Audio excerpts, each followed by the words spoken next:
A better view, you can see that we're looking at the cochlea. This is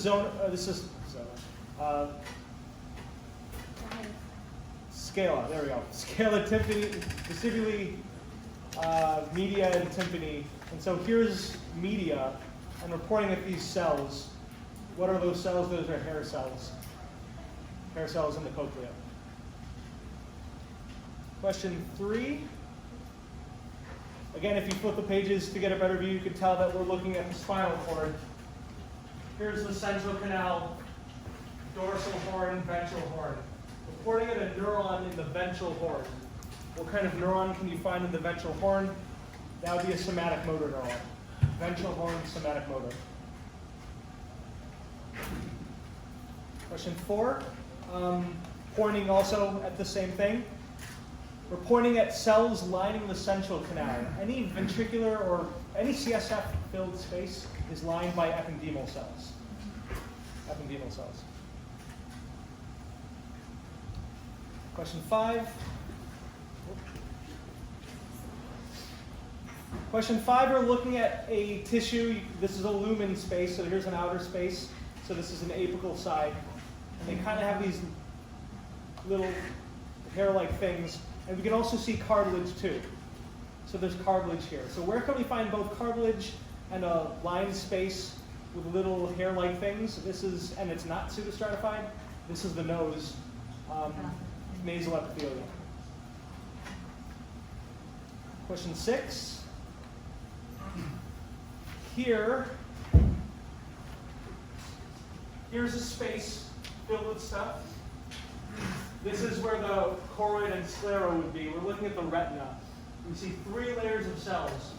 Nuclei, nuclei, nuclei.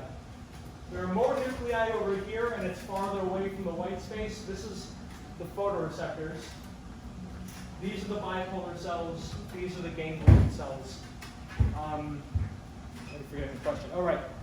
So what is this layer where there are fewer cells? Those are the ganglion cells. They form, their axons form, what do you call it? The optic nerve. Question 8. Question 8, we're pointing at the iris. So it's the anterior portion of the eye. This is the iris. What muscle do you find in the iris? It's the sphincter pupillae. It changes the size of the pupil. Ciliary body would be in the back. Levator palpebrae is on top. Inferior oblique is underneath the eye. Question 9. What nerve controls this muscle? So if this is bone, that means this muscle is the lateral rectus. If this is the nasal bone, and frontal and nasal bone, this is the lateral rectus. When you use the lateral rectus, you abduct your eye, it's the abducens. Is that what I marked? Yeah, abducens. Question 10. This is an eye split in half, and so we're pointing to the inner layer of the eye. What kind of neurons can we find in the inner layer? We just went over the histology. It's either going to be ganglion cells or bipolar cells. Those are both neurons. The only one listed here is bipolar. Question 12. Here we have a loop of the semicircular canal, and the base of it, where the hair cells are found, that's called the apula. An apula is the bulge in a space. So that's the apula of the semicircular canals. Question 13. I'm pointing at one of these organs. The one on top is utricle. This one on bottom is saccule. Regardless, I'm asking, what do you find in those regions? You find otoliths in the utricle and saccule. You find pectoral and basilar in the cochlea. Terminus glands are on the ear canal, the external acoustic meatus. 17. This is a neuron, as you've seen before. It's multipolar because it's got a bunch of dendrites. And we know its axon extends into the periphery because it has Schwann cells. This is one cell, this is another cell, this is another cell. So what has a neuron, what has a multipolar shape, which is typically found in the central nervous system, but its axon is in the periphery? That's going to be a motor neuron. So where do you find motor neurons? You find motor neurons in the ventral horn. There's no such thing as a ventral root ganglion. Ventral horn. 18, here's the central sulcus. So this is the precentral gyrus. In the precentral gyrus, that's where you find the primary motor cortex. 20 is over here, this bulge over here. That's the dorsal root ganglion, where you find sensory neurons, specifically somatosensory neurons, which are pseudo-unipolar in shape.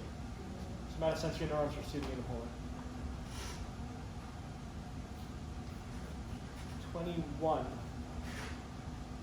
21, we're looking at, this is the dorsal column.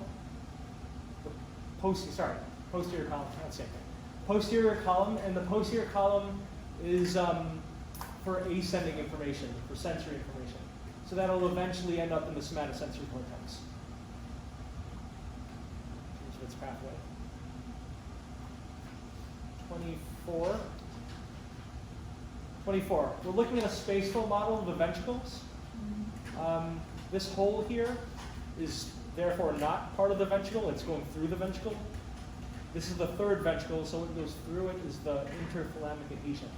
The third ventricle is sandwiched by the thalamus, and there's a connection between the two. Interthalamic adhesion.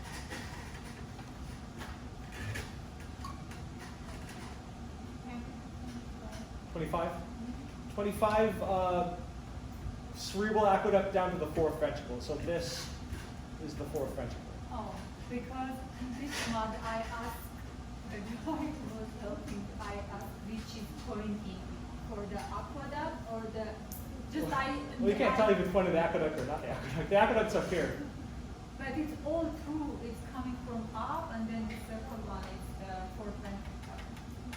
And it's part of that whole thing. It's that whole thing. So aqueduct would be up here. Okay.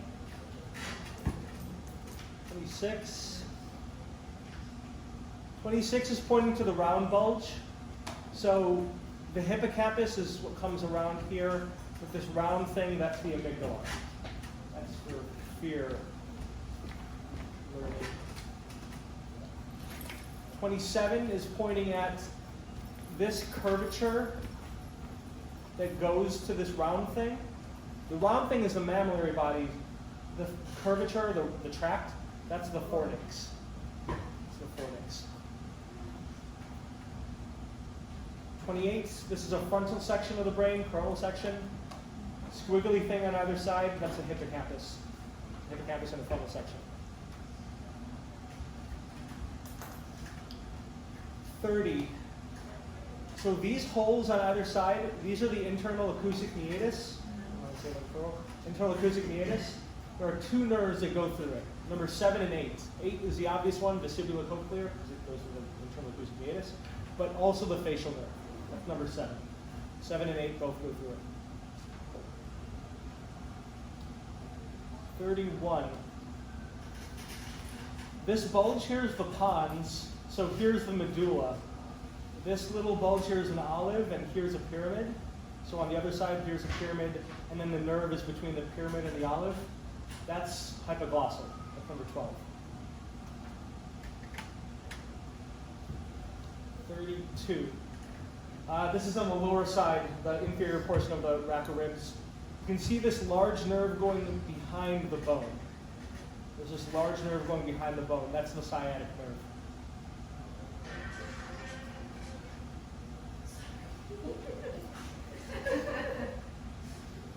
33, we're looking at a Meissner's corpuscle here in the papillary layer. Its axon continues and will go to the spinal cord. The question is, where does the axon lead to? Which part of the spinal cord does it enter? It goes through the dorsal root. Its cell bodies in the dorsal root ganglion. Its axon continues to the spinal cord through the dorsal root. The columns, again, posterior column would be appropriate for the sensory, for this type of sensation. So dorsal root, 33. 35. 35, this nerve is innervating the medial femoral region, the inner thigh. So the adductors, that's the obturator nerve. And you can see that it's going through the bone. So it's going through the obturator foramen.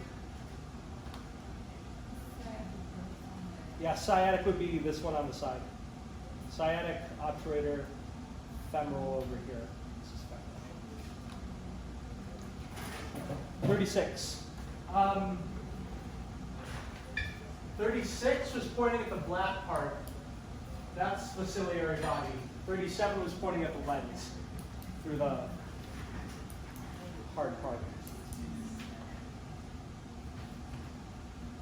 39. I'm just pointing at anywhere in the cortex. Anywhere in the cortex, that's where you can find pyramidal cells. It's pyramid-shaped cells. And 40 is inserted through the membrane here. Dura mater would be much tougher and opaque. There we go. Tougher and opaque. This is a thin, flimsy membrane. This is arachnoid. And then pia is directly against the membrane, or against the brain. 42. This region is the midbrain. Superior colliculus, inferior colliculus. You see inferior colliculus. 43. 43, you can see it's poked here. Here's a closer view. This is the optic nerve. This is the chiasm. That's the tract. It goes past the chiasm. 43 is the optic tract. 44. Here's the caudal end of the spinal cord. You can see the blood vessel coming here. Here's the conus medullaris right here. Conus medullaris, and it continues. So the spinal cord end is right here, but it continues. And so this pin is asking, what is this made of? It's the filum terminale. It's made of pia mater. It's a continuation of the pia mater. 45, same spinal cord. You can see this blood vessel here. Is this the anterior or posterior side? It's the anterior side. Another word for anterior is ventral. These nerves coming out, that's part of the ventral root. Ventral root. Any others you're dying to go over? Oh, and we'll go over the, you mean 47 or the? 40 and 47. Okay, 40, who did that? Arachnoid? 39? 38. 38 was poked into this hole, well, not a hole, but this round disc. It's the optic disc. That's where the nerve comes out in the back of the eye. It's the optic disc.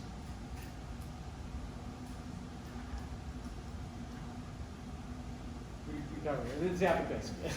You said 40? 47.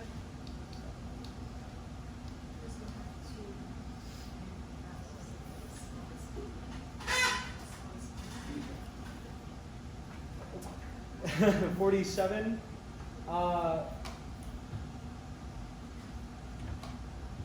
Here's the spinal cord. I know it's kind of blocked here. So here, it tapers off down here. The conus medullaris is down here. This is the enlargement. You can see the nerves for the lumbar plexus and sacral plexus coming out of here. This is the lumbosacral enlargement. Any other multiple choice? We'll go over the activity things in a minute. 40. Oh yeah, we'll go over that. Okay. What was the money I went to that? So for your set of questions, first question asks, what is a muscle affected by the obturator nerve? If you pointed to any of the adductor muscles, that would be correct. The obturator innervates the adductor muscles. This is different than those. Yeah, obturator nerve innervates adductor muscles. So any of those would have been fine. 49, what's a region where you'd have pain for a pinched ulnar nerve? Ulnar nerve is like your funny, when you hit your funny bone, it goes down this medial side of your arm. So any region here would have been fine. If you have, if you're testing, this is Funny watching you struggle with Roman numerals. IX, if you have it, X is 10. If the I is before, that means it's one less. This is 9. This is 9. This is glossopharyngeal. If you did anything related to the throat, like gag reflex or swallowing or taste in the posterior tongue, that's fine. So something related to that. V is 5, so if you have 3 after 5, that's 8. Cranial nervatus vestibulocochlear. You could have done a balance test, you could have done a hearing test, something like that. And if you're curious, there is questions? If you have more questions, come see me later. Right now, though, did everyone get a sheet? Just a reminder, however you did on this, we have 2 more practicals, we have 2 more quizzes. There is more opportunity to make up points, and this project is worth 40 points. So that's a good chunk. I hope that you listen to my feedback. What's that? All right. There will be a project for it. There will be a project for it. Okay? I forgot if the last quiz and practical is Is it cumulative? Every quiz and practical is like slightly builds on the next. So it's not fully cumulative, but it does include some parts. Like the next quiz will include some cranial nerves. Most likely the ones that relate to the eyes and ears, as those are included. Yeah, so double check the study guide and practical topics to see what's coming. Exactly. What's exactly coming, because it's a decent range of stuff. Okay. So what we're doing today again is we will complete lab check 12, which is due Monday. I'm going to show you histology so you know what you're looking at, and then I will let you go and work on it.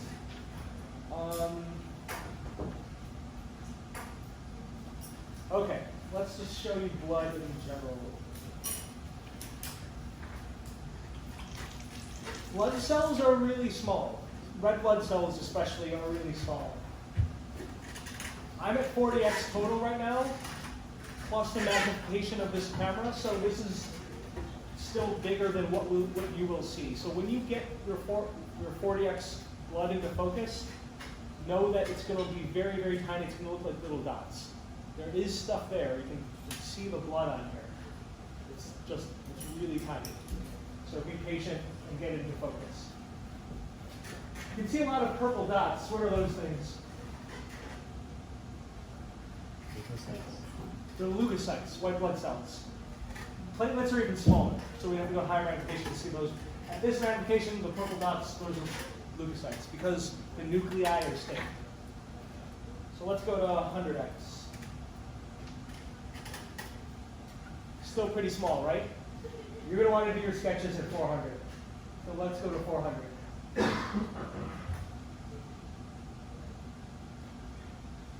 We can see everything a whole lot better. All right. You can see mostly erythrocytes. The normal shape, where they're nicely flat and laid out and not stacked on one another, because these are stacked, they often stack together. Try to draw ones that aren't stacked. Like this one. This one's not stacked. You can see it's dark on the outside, it's lighter in the middle. What's the word for its shape again? Biconcave. It's divots on either side, so it's thinner in the middle. Biconcave. So that's a normal shape. You will see some misshapen ones, like this one here, like these. You'll learn all about tonicity and what different types of solutions do to cells in physiology. It's called crenated. Again, don't worry about it for now. But it's just because of the preparation. When you put cells into different solutions, it can change their shape. Like if you put it in pure water or really high concentration salt water, it can change the shape of the cell. So some of these are misshapen because of how it was prepared. But a normal shape is something that looks like this. That's erythrocyte. You can see some white blood cells here. Any guesses what this is? What? Why is it a lymphocyte? Big nucleus?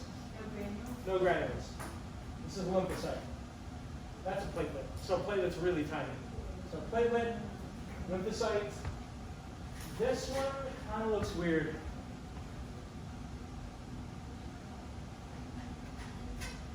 If I had to guess,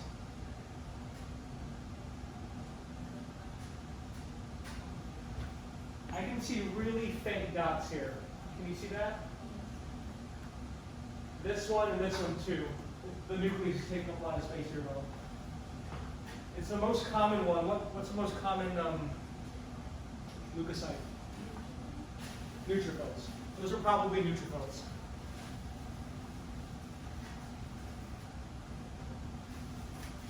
It will take some practice. You'll have to search around for the type of cell you're looking for. So that's neutrophil.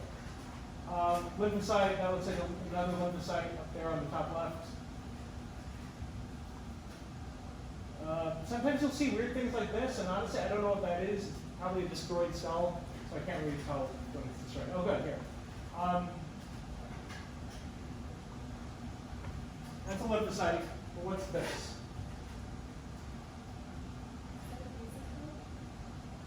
Someone tell me why it's a basophil? Lots of very dark granules. You can't even see the nucleus. Granules take up the whole thing. You can see how this is nice and smooth because that's a full nucleus. Here you see dots. There's white spaces in the middle because those are granules. It's not the nucleus. That's a basophil. We've done basophil, neutrophil, lymphocyte. Got to find monocyte and eosinophil. Getting lucky today. This one's kind of kidney shaped to me. I don't really see granules. I would say that's a monocyte. Pretty large cell, kidney-shaped nucleus, no granules. Here's another good neutrophil. You can see the multiple lobes and very, very faint granules. 3 lobes, light stained granules.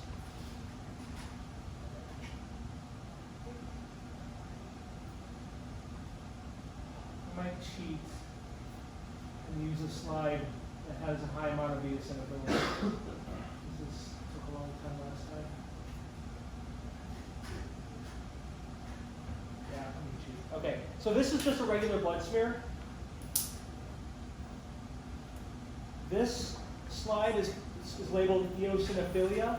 This is a condition where you have a high amount of eosinophils. Like if you're infected with a parasite, you have eosinophilia, high amount of eosinophils. So it's going to be easier to find it on this slide.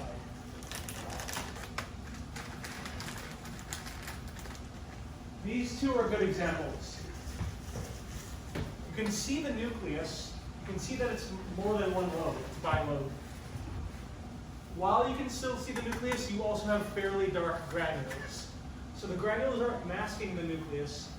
They're this dark pinkish shape. You can see the bilobe nucleus and dark granules. These are eosinophils.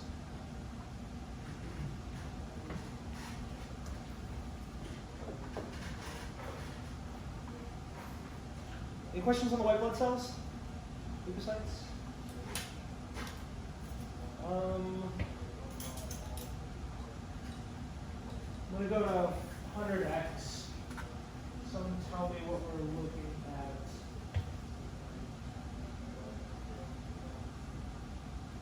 Here. Where are we? This is red bone marrow. These are fat cells, but everything you see in between, majority of them are stem cells. But occasionally you'll see a big cell like this, or this, or this. What are those things?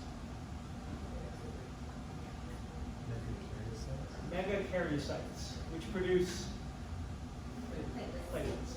Megakaryocyte. You see a really large cell in the bone marrow, that's a megakaryocyte. This is 100x right now. If I go to 400,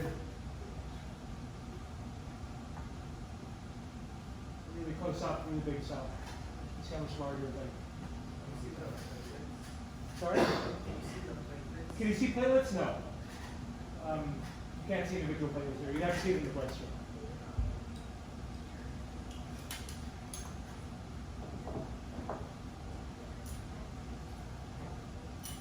Here,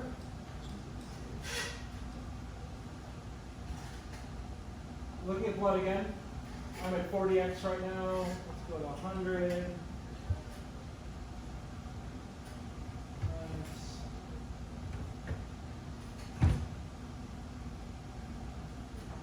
All right. Tell me what's weird about this. Tell me what's weird. What's not normal about it? It's like has a nuclear in the I wouldn't say there's a nucleus in the middle. Nucleus would be a dark purple, like this type of purple. You can see witness. But go on. You're onto something. What does she mean by it looks like it has a nucleus? It's not a nucleus, it's darker in the middle.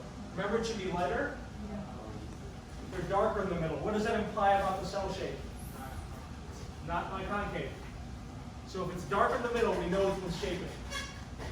Remember, what we're looking at is supposed to be in 3 dimensions. So some are going to be round, but some are going to be tilted, and you'll see other different shapes, like that, or that, that, that. What kind of anemia are we looking at? It's a sickle cell. Not every cell is going to look like a nice crescent. You will see misshapen cells because they're dark in the middle, and some of them are going to be pointy. So if you see pointy cells plus darker cells in the middle, that's sickle cell. That was at 400x.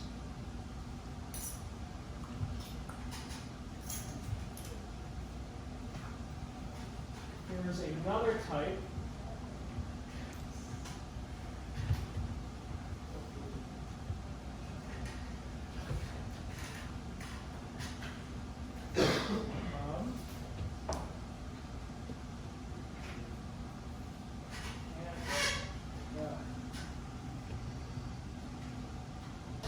Yes, I will do. Okay. I know it's not in perfect focus, but some of those cells look spiky, and what else, like this cell or this cell? How do you describe it? There are some words to describe these cells.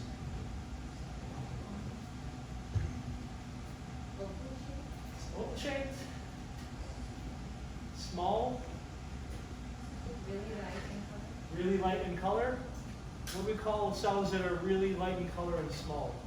Or small and then really light in color? Microcytic. Hypochromic. Microcytic hypochromic. This is microcytic hypochromic anemia. What causes this type of anemia? Low iron. This is low iron anemia. Iron deficiency. So these slides are labeled iron deficiency. So a person with like a sickle cell anemia, is there stages in it? Like, are there stages in sickle cell anemia? There might be. If there are, I'm unfamiliar. I just know that the end result is you get these cells that are misshapen in the previous slide. so I guess what I'm trying to figure out is, will some slides have more of those misshapen cells? Oh, well, some slides have more misshapen cells than others? I mean, I'm sure it's possible. Every slide is going to be different, but it should be mostly the same. You'll see the same basic things.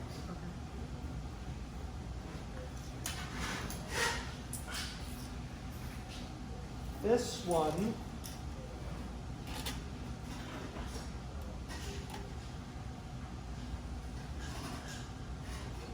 ignore the purple for now.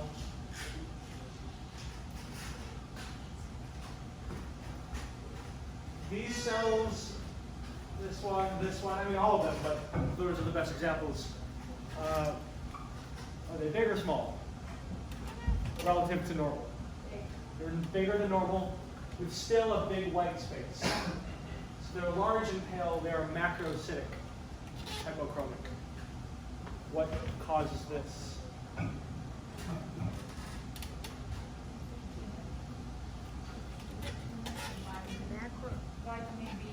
B12, B12 deficiency.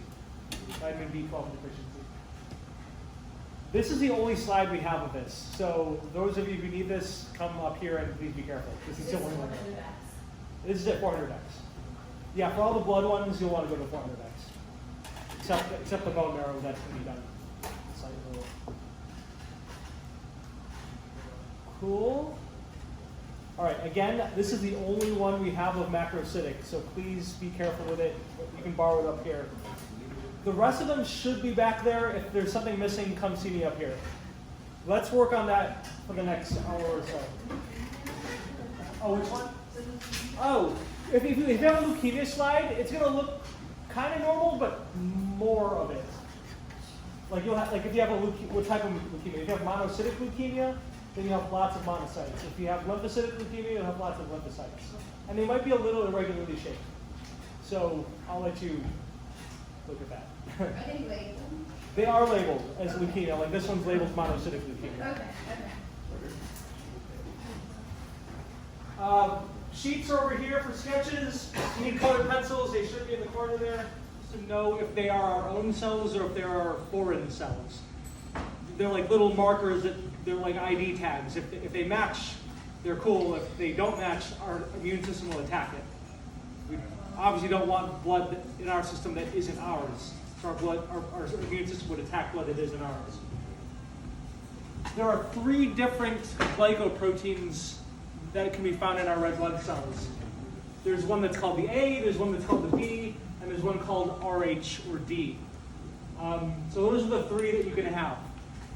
If you only have A and nothing else, then you're A negative. If you have A plus the RH, then you're A positive. So being positive or negative, that's whether or not you have RH. So A negative is only A positive is A plus RH.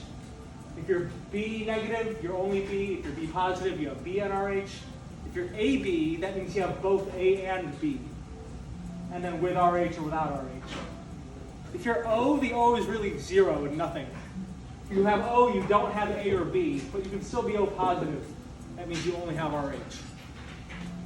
So the one that you can receive is if you have that thing and nothing else. So if you're AB positive, you have everything. So that means O positive isn't foreign to you, B negative isn't foreign to you, A isn't foreign to you. If you're AB positive, you can receive everything. If you're O negative, everything is foreign to you. So this, even O positive is foreign, B positive is foreign, AB is foreign. So you can't receive anything but O negative. So O negative is universal recipient or donor. O negative is universal donor. AB positive is universal recipient. Can't donate to anyone else except AB positive. We make antibodies. Those lymphocytes make antibodies against the ones that we don't have. So if I'm B positive, I'll make antibodies against A, and that's it. So in my blood, I have anti-A. We artificially put antibodies on our blood here. And by doing that, we can see the clumping up. It's called agglutination. It's not clotting, that's something different. Agglutination. The clumping up of the cells is because antibodies are binding to it and pulling them together. Yeah. Is that the same as coagulation? Agglutination and coagulation are different things. Agglutination is when antibodies, like here's an antibody, like a stereotypical shape of one. Since it has 2 sites where it can bind to things, it can bind to one cell here and another cell here. And if you keep having antibodies that do that, now you're going to keep clumping up cells. So that's why you see them as clumped up. That's agglutination. Coagulation is when you first get that platelet plug, and then you get this protein called fibrin to form in the spot. So that coagulation is to help a blood vessel heal. Agglutination is an immune response. Different things. So we were just talking about the spiral arrangement of the myocardium because you want to squeeze and wring out all the blood. Not all the blood, but most of it.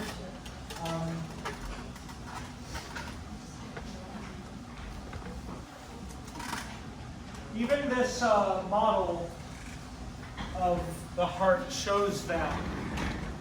I don't know if necessarily your models do, but this one does. So, show this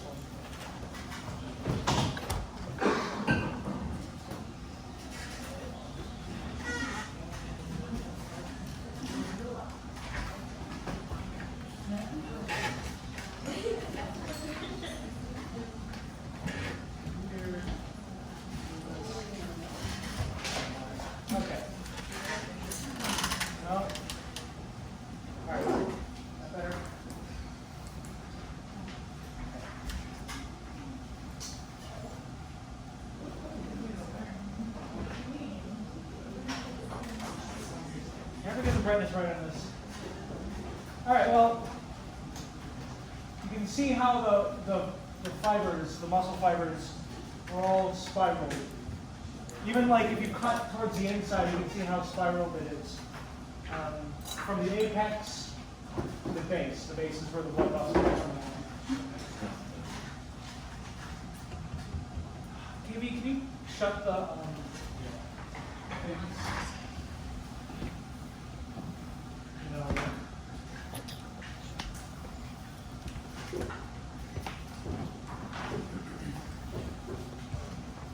So we've been talking about how the heart has 4 different chambers,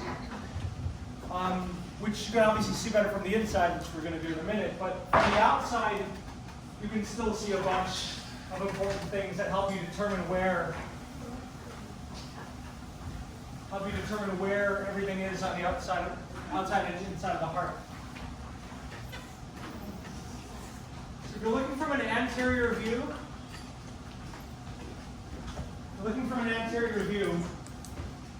you have a sulcus. There's that word again, sulcus. We saw that in the brain, where you see all those wrinkles.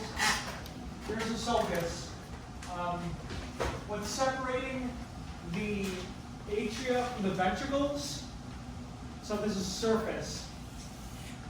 What's separating atria from ventricles is that's the coronary sulcus.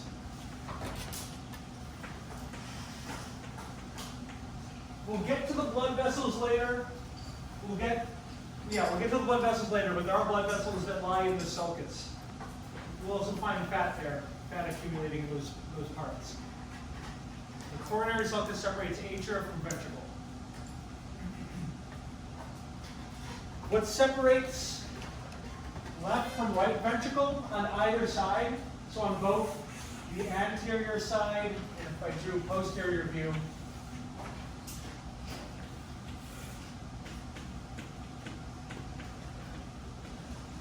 on the posterior side as well,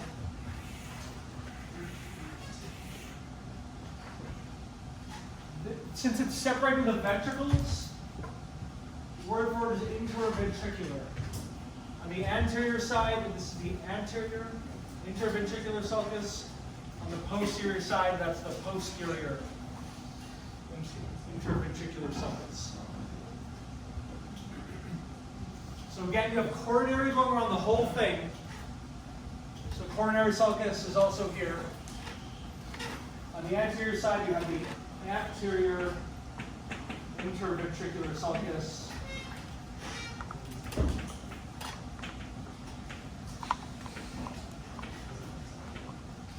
And on the other side, you got the posterior interventricular sulcus. These are important landmarks. One, because you can figure out where the ventricles and atria are. Atria are on top, ventricles are on bottom, left versus right.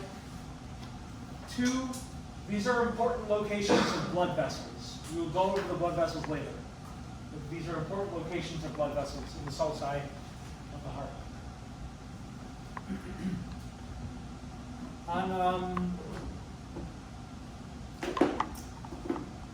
Our models there.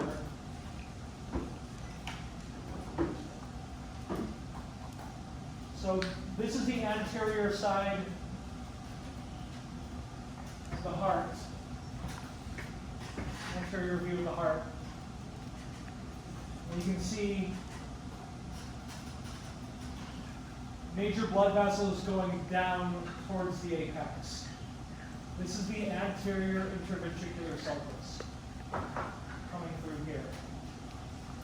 Here you see more blood vessels going along the edge here. This is an atrium, this is a ventricle. Atrium, ventricle. This is the coronary sulcus. And it goes all the way around. Coronary sulcus, coronary sulcus. And then when you have this separation again, we have blood vessels separating the 2 sides. This is the posterior interventricular sulcus. Ever find that on their models? Should have. One way to figure out anterior from posterior side, look for the aorta. It's a very noticeable,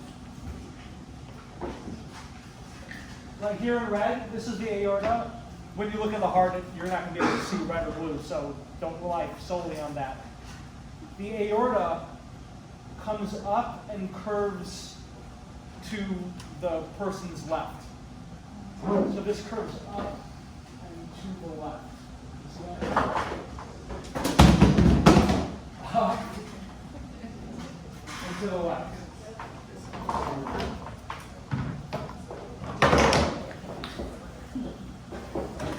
This is a different blood vessel. In front, just anterior. Here's the aorta, just kind of crisscrossing but anterior to the aorta. This is the pulmonary, not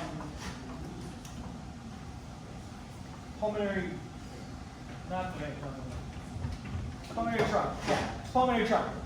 You can see how the pulmonary trunk. What ventricle pumps blood to the pulmonary trunk? The right ventricle. Right ventricle is on this side. So from the right ventricle, it crosses over to the pulmonary trunk. And if I open it up, you can see that. Right ventricle, it pumps blood out to the pulmonary trunk. So that's how you know you're looking at the anterior side. Also, these flaps over here, these flaps of the atria, they're called auricles. A-U-R-I-C-L-E-S. What does the auricle mean again? It's ear-like. These look like ears, I suppose. So these are auricles. They're auricles of the atria. I'll show you that one in a minute. All right. Is this the posterior interverticular sulcus? This is definitely the anterior. Yeah, that's anterior. This is posterior. That one is. This is like here, we got more stuff on that side. Okay, so it's just the one with the posterior side. This is the anterior interverticular sulcus. Okay, so superior to the sulcus, those are the atria. Atria is plural of atrium. Because they're only pumping blood to the ventricles, they don't have to pump blood far, they're small. So they're very thin walled. There's not a lot of myocardium there. They are separated by a septum. So remember, you've got a septum separating both sides. This segment is called the interatrial septum. If you have to guess, what's this called? Yeah, this is the interatrial septum, this is the interventricular septum. It's all one continuous thing, but we have different names because you're separating different things. The expandable portion, these things, these flaps, they kind of bulge out a little bit. Those are expandable pouches. They're called auricles because they look like ears. You will be able to see this on the heart. They look like these weird flap-like things. So when you see that, you know you're looking at the auricle of an atria. They're for both left and right. Only in the side. It's facing towards the anterior side. So you can see a little flap right here. Here's the auricle of the right atrium. You can see just a bit of it right there. Here's the auricle of the left atrium. It's shown there as well. If you rotate it, you'd see it better. But it's pointing anterior.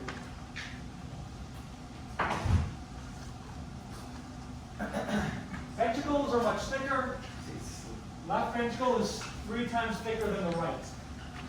So if you did a horizontal cut of the heart, you can see how much bigger the left ventricle is. All that's myocardium in the left ventricle. And then just this is right ventricle. Left ventricle is way bigger. Here's an actual cut of a heart. Most of this wall is left ventricle. This is left ventricle. Here's the right. It's much, much bigger than the left ventricle. There's our diagram. And we have an interventricular segment. Is it thick because of the contraction? Why is it thick? Well, both of them contract, but why does the left ventricle need to be thicker? You want to pump blood to the rest of the body. What's the circulation called? Systemic circulation. So the left ventricle pumps blood to the systemic circulation. The right ventricle only pumps blood to the lungs, pulmonary. Lungs are really close to the heart. Heart and lungs are right next to each other, so it doesn't have to be very strong. If you open up your hearts, let's move this way. You can see the difference. The left ventricle is much thicker. Right ventricle is not as thick. That's muscle? It's a muscle, myocardial. Thicker, okay. No matter what side you're looking at, I can give you either half of the heart, and you should be able to figure out which side is left and which side is right. This is the atrium. If you're looking at this half, this side is bigger, so this is the left ventricle. Here's the right. So again, no matter what side of the heart I show you, you should be able to figure out which way is left and right.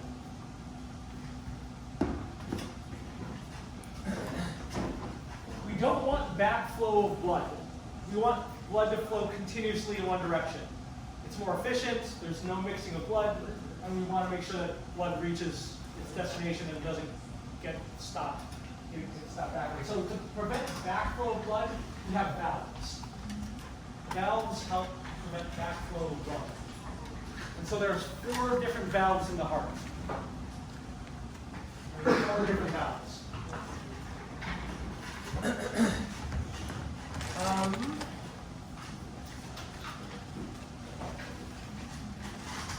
So let's first talk about the atrioventricular valves. There are 2 atrioventricular valves. That means it's between the atria and ventricles. Here's an atrium, and here's a ventricle, here's an atrium, here's a ventricle. You can see that there are valves between them. So this is an atrioventricular valve, this is an atrioventricular valve. These AV valves have different names because they have slightly different shapes. The one on the right has 3 cusps. You can see it here. Oops. 1, 2, 3. This has 3 cusps. It's called a tricuspid valve. The one on the left side has 2, the bicuspid valve. If anyone has seen a bishop or a bishop's hat, they wear miters. So you might also see the term mitral valve. It looks like a miter, bishop's hat. But I'm going to go with tricuspid and bicuspid. How do you remember that? Because they sound really similar. Tri is on the right. Try before you buy. Try is on the right.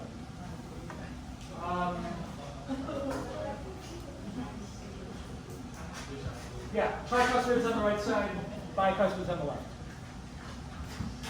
Those are atrioventricular valves. They separate the atrioventricles. Semilunar valves are the valves that separate the ventricles from their arteries, from their respective arteries. So the right ventricle pumps blood to the pulmonary trunk. So this is known as the pulmonary semilunar valve. It's not on this one. So this is the posterior, this is the anterior side, so we're looking inside here. Here's the right ventricle. Here's the pulmonary semilunar valve. The right ventricle through to the pulmonary trunk, pulmonary semilunar. That's one right here. Semilunar is, doesn't look like a moon to me, but half moon shaped, I guess. Pulmonary semilunar because it's going to the pulmonary circulation. From the left ventricle out to the aorta, that's the aortic semilunar valve. So you got 2 atrioventricular valves, 2 semilunar valves. Found in those specific places. The aortic semilunar valve, in this diagram, it's kind of hidden. It's hiding like behind here. It's hiding right there. But this model, this is the posterior half, would be this right here. From the left ventricle out to the aorta. One-way flow again means it's going to be shaped like this. You can go one direction, but you can't go back. So it allows blood to go one way, but not the other. You don't want backflow.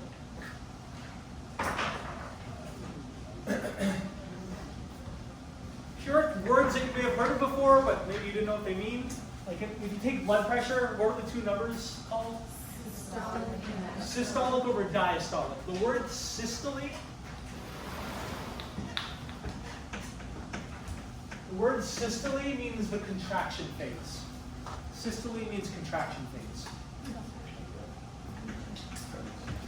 Diastole, that means relaxation phase.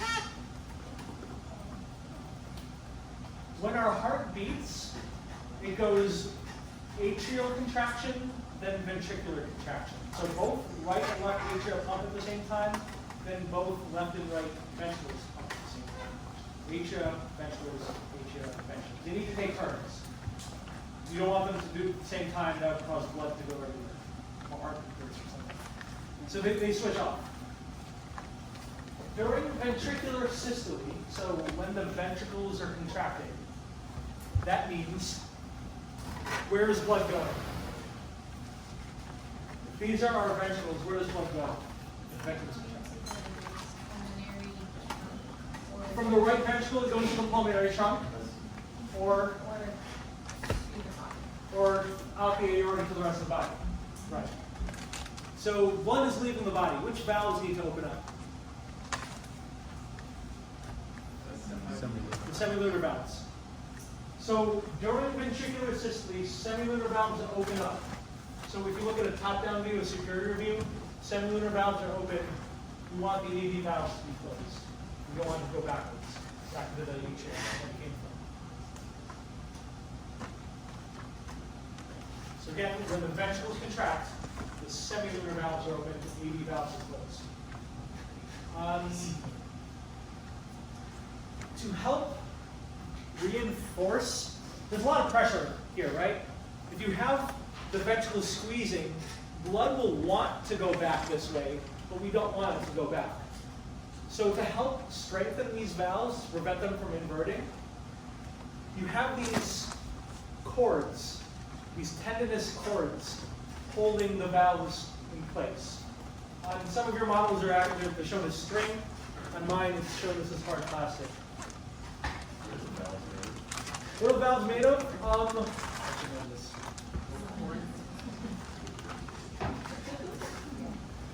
This question was asked before, I looked it up and I forgot already. It's not muscle. I know that. It's not muscle. I guess it's some kind of connective tissue. I guess that's right. But anyway. The chordae tendineae hold the valves and prevent them from flapping the other way. So you have chordae tendineae. This is spelled really funny.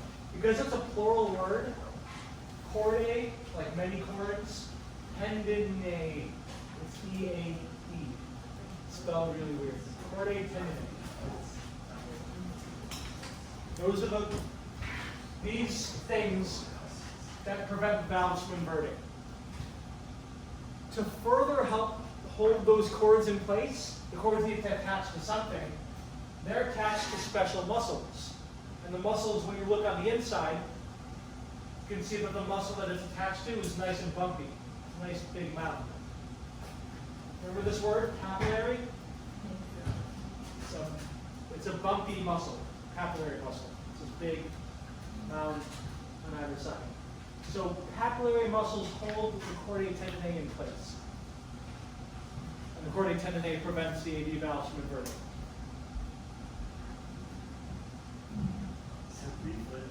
That's just what they're called.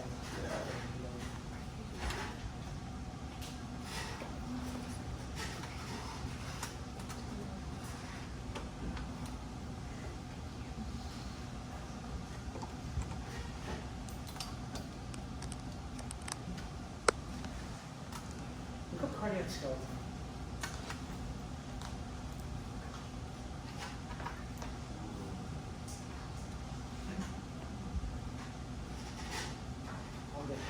Okay. When the ventricles are relaxed, so again, the order is atrial contraction, ventricular contraction, then break. Atrial contraction, ventricular contraction, break. When the ventricles are relaxed during diastole, you want the valves that were just opened, you want them to be closed, because you don't want blood to come back from the aorta or pulmonary trunk. But you want the AV valves open. Why do you want the atrioventricular valves open? What just happened during the previous phase, ventricular diastole, what happened? Blood pumped out. So now there's very little blood left in the heart. We need blood to come back in. By having the AV valves open, by having the atrioventricular valves open, blood can fill the heart again. We go to the atria, to the ventricles. So do the valves open by pressure, by mechanical, or is it? Yeah, how do valves open? They open by pressure. They open by pressure. So that's why the valves are not, the valves themselves are not muscle. Do both of the atrioventricular valves open at the same time? Yes, valves will open at the same time. So atrioventricular valves open at the same time, semilunar valves open at the same time.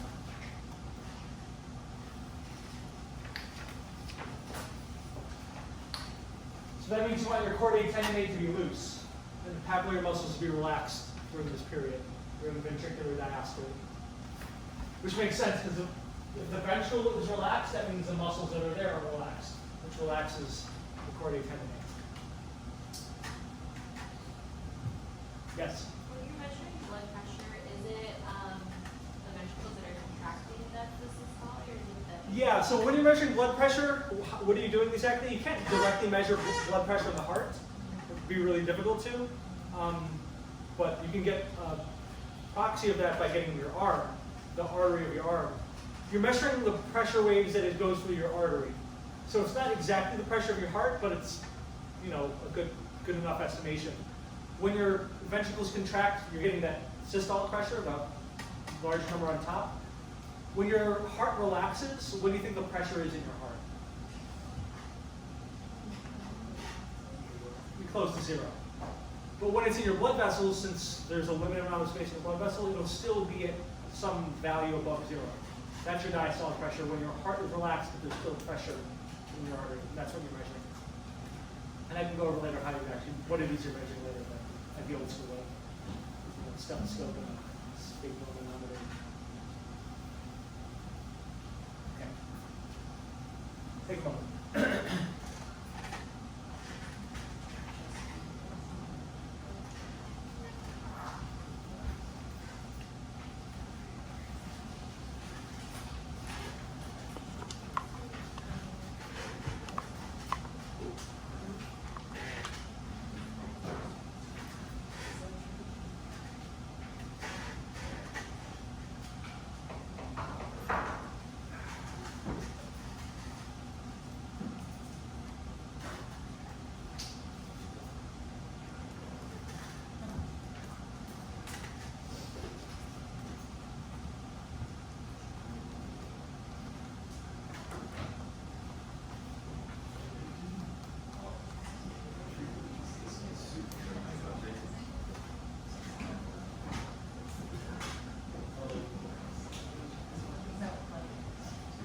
Raise your hand a few more times. Okay, hands up 3. 1, 2, 3.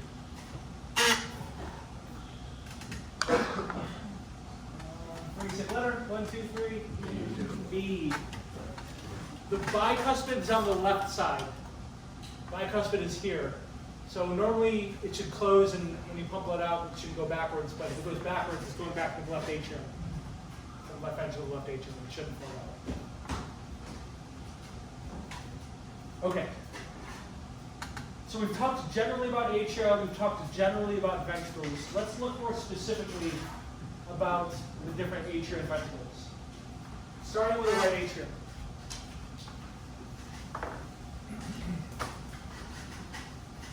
So the right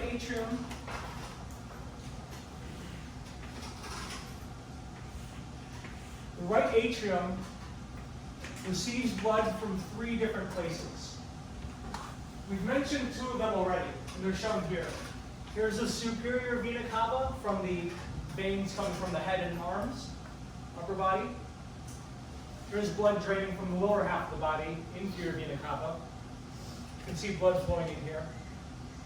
There's one more place where blood is flowing in from, and that's called the coronary sinus. The word sinus means open space. So blood is returning. Blood is returning to the right atrium through that coronary sinus. We've used the word sinus before to refer to a vein. Where have we talked about that? The brain, what was it called? The dural venous sinus. So this is another vein returning blood to the heart. It's called the coronary sinus, and you can, my model has it. I don't know if every model has it, but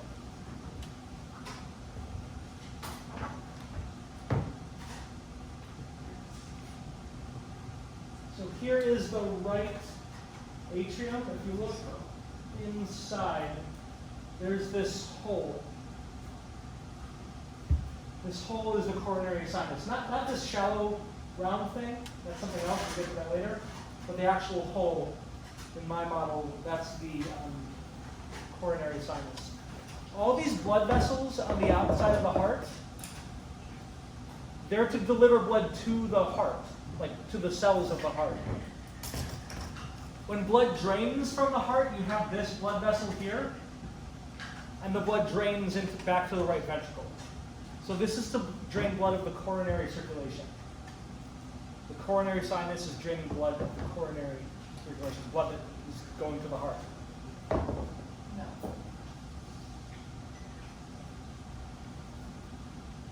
If you look at the inside, of your model, the muscles should be a little textured.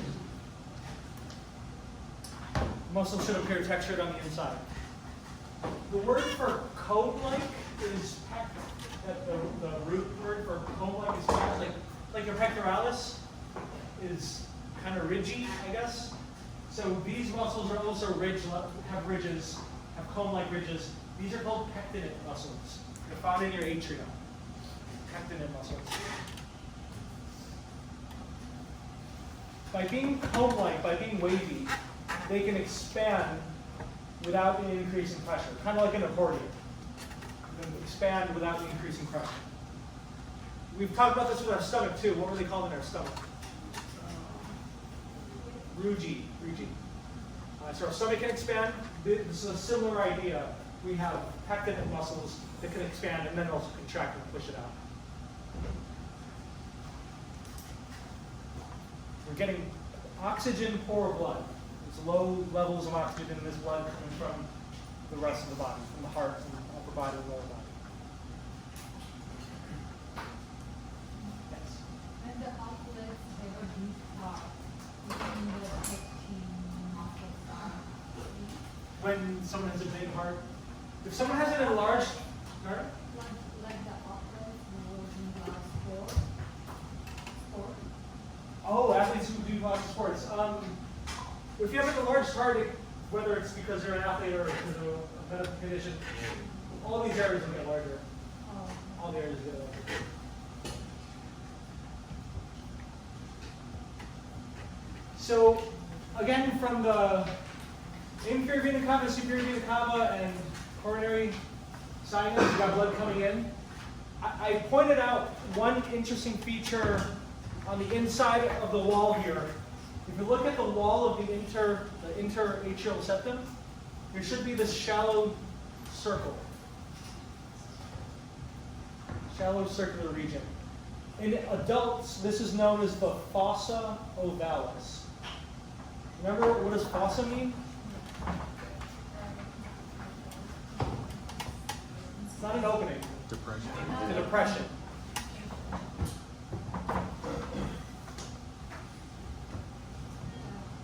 So labeled here is 54. Well, there's this oval depression on the interatrial septum. There's a reason for why there's a depression here. It wasn't originally depression. When we were fetuses, this was a hole. So there's a literal hole between the two atria. so blood could flow between the two. If you have blood mixing between the two, what circulation becomes useless? Systemic or pulmonary? Pulmonary. If you're in your mother's womb, do you need pulmonary circulation? You don't need it. You're not breathing air. You're getting all the oxygen you need from your mother.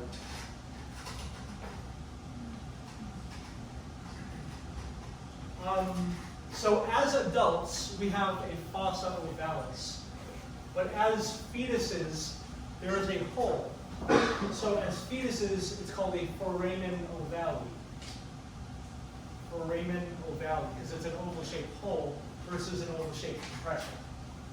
Fossa ovalis in adults, foramen ovale in fetuses. There's no need for pulmonary circulation when you're in the uterus, so might as well get the oxygenated blood to our systemic circulation faster.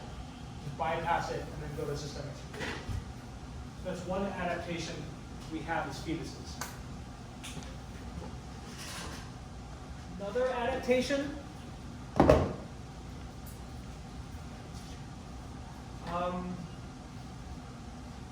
Right. So here is the pulmonary trunk. Let's say blood does make its way to the right ventricle and then from the right ventricle to the pulmonary trunk. We still have an opportunity to siphon blood away from the pulmonary circulation to the systemic circulation. Here's the pulmonary trunk.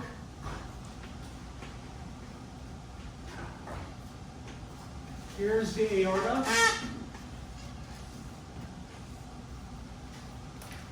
In infants, or in fetuses, there is a connection. There's a connection between the pulmonary trunk to the aorta. So if blood does get to the right ventricle and the pulmonary trunk, some blood will still go to the lungs, but now blood can make its way to the aorta. So we have a second bypass of the pulmonary circulation. This is called the ligament, or in infants, it's open, so it's called the duct, the ductus arteriosus. It's going to the aorta. The aorta is an artery. That's the ductus arteriosus. In adults, though, we don't need it anymore. We need it to close up. So it closes up and it looks like a ligament, but it's not a ligament. It's called the ligamentum arteriosum.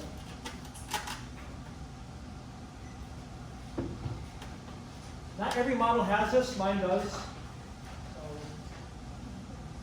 show you mine.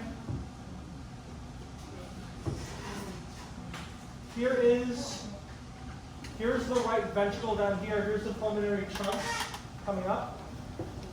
From the pulmonary trunk, there's this remnant right here.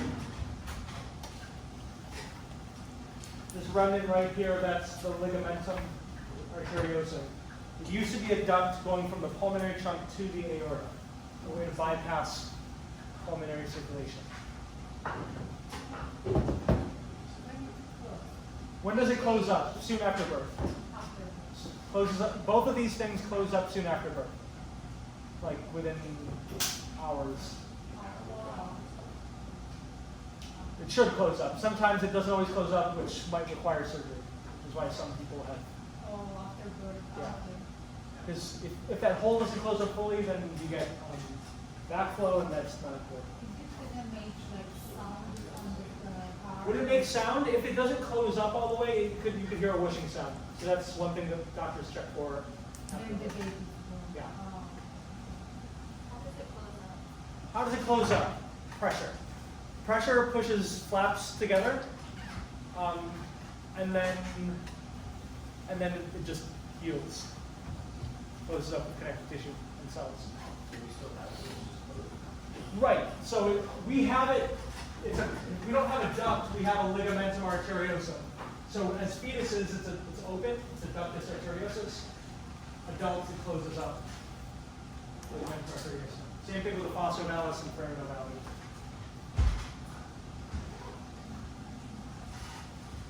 Okay. That was all in the right atrium.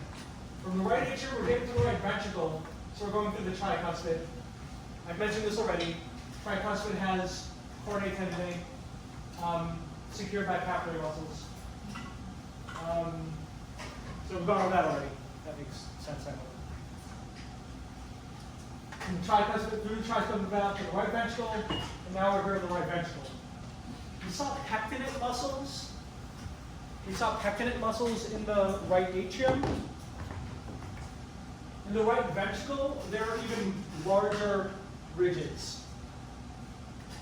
These larger ridged muscles. So they're bigger, they're stronger, and they also help prevent suction. Since your ventricles are much stronger, when they squeeze, you risk like taking two suction cups together, and you push them together, they get stuck from suctioning. If you have these larger ridges, that prevents the suction. You've seen this word before, trabeculae. What does that mean? Sorry? Branched. So it's meaty branches, trabeculae carneae. You have these muscular ridges that prevent suction, that are found only in the ventricles, trabeculae carneae. You have pectinate muscles in the atria, you have trabeculae carneae in the ventricles. Which one's stronger, the right or left ventricle? Left. So the right is weaker. Because the right is weaker, it has something that the left ventricle does not to help support it. To prevent overexpansion, there's this segment towards the apex, this segment of muscle that extends from the interventricular septum to the wall, this outer wall of the ventricle. It's called the moderator band. It's moderating the expansion of the opening. We don't want our right ventricle to overexpand, and it's not that strong relatively, so it's possible for it to overexpand.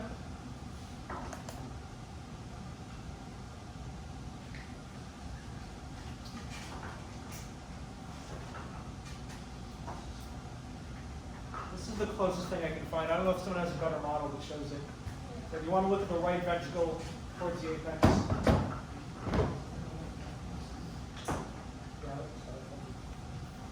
This model shows it a bit better.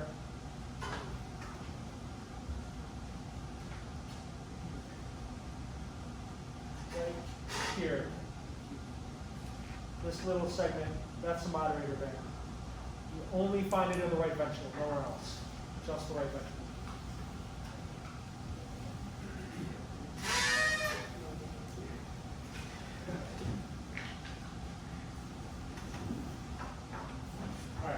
Gone from the right atrium through the tricuspid to the right ventricle. From the right ventricle, we're going to go out to the pulmonary circulation through the pulmonary semilunar valve, go through the pulmonary circulation, and return back to the left atrium. Here's our left atrium.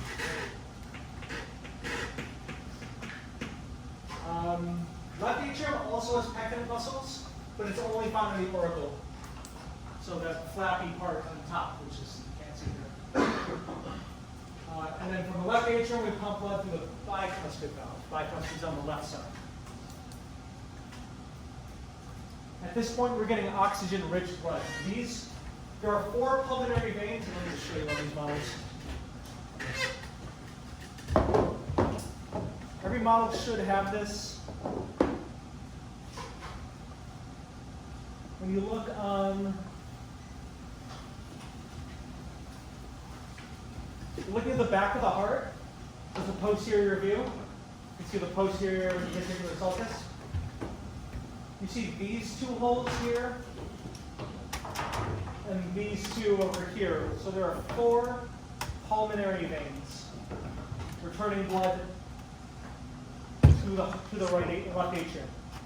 2 on one side, 2 on the other. So this is this area is the left atrium.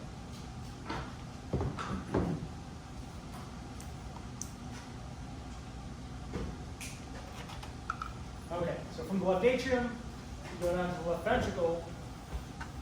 No moderator band, but it does have very prominent. It does have very prominent trabecular cardiac.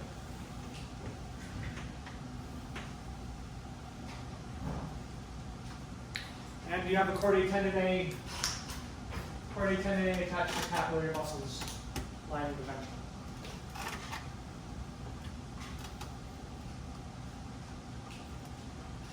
You said it has very prominent, Trabecular cardiac. okay. So to repeat, auricles of the atria have pectinate muscles. Both ventricles have trabecular cardiac. Something unique about the right ventricle is that it has a moderator band. Ventricles also have capillary muscles. So I guess let me think about all the muscles we discussed. Pectinate muscles are only in atria. Papillary and trabecular cardiac are only in ventricles. 3 different muscle types found in the heart.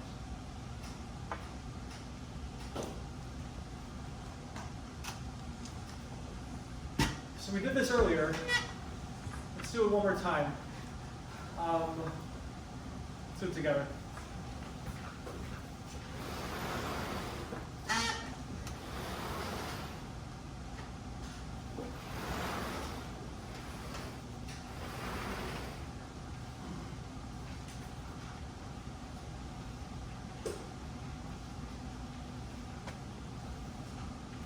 This is our person.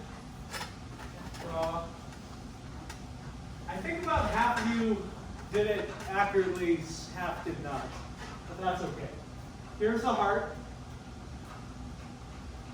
Which chamber are we using to, pump blood out of the heart? The left ventricle. So here's the left ventricle. And blood gets pumped out the aorta. Now we're going to the right big toe, the right hallux. Which side is right? This way or this way? A or B? Okay. This is the right side. So we go out of the heart, out of the aorta, we come down. We branch off, so this is all aorta. We branch off on a systemic artery here, towards the leg. Once we get down to the toe, we get capillaries. And then from there, we return back straight to which chamber? The right atrium. Up the inferior vena cava to the right atrium. That's one full systemic circuit. What some people, what's a common mistake, and again, don't worry if you messed up. Some people think that if you go to one place, that means you have to hit every other place first. That's not how it works. Well, how it works is that we have one circulation to our legs, we have another to this leg, we have another to this arm, we have one to the head. We have lots of different circulatory pathways. We have one to our heart. So systemic circulation, I only showed you generally. But we're going to go over circulatory pathways that go to many different parts of the body. So we're not done with pathways. We just did normal pathways, we're going to do circulatory pathways. That's going to be an upcoming activity. Yeah? Project 4. No. Project 4 is going to be simple. Okay. You call it. Questions on the pathways? Okay. Just so you can see this animation, atrium and ventricles alternate systole and diastole. So atria pump first. When they pump blood through the bicuspid and tricuspid valves, tricuspid, bicuspid, pump it through the valves to the ventricles. When the ventricles squeeze, they pump blood out the semilunar valves. They pump blood out the semilunar valves, out to the pulmonary trunk or aorta. Let's go with the pulmonary trunk. So here's the right ventricle, out the pulmonary semilunar valve, to the pulmonary arteries going to either lung. We return blood back, You oxygenate the blood, return blood back to the pulmonary veins. You have two pulmonary veins on either side. The left atrium to left ventricle. You have a bicuspid valve. Then left ventricle out the aortic semilunar valve to the rest of the body. And then blood returns back to the heart to the inferior vena cava, superior vena cava, not shown here, the coronary sites. Complete that whole loop again.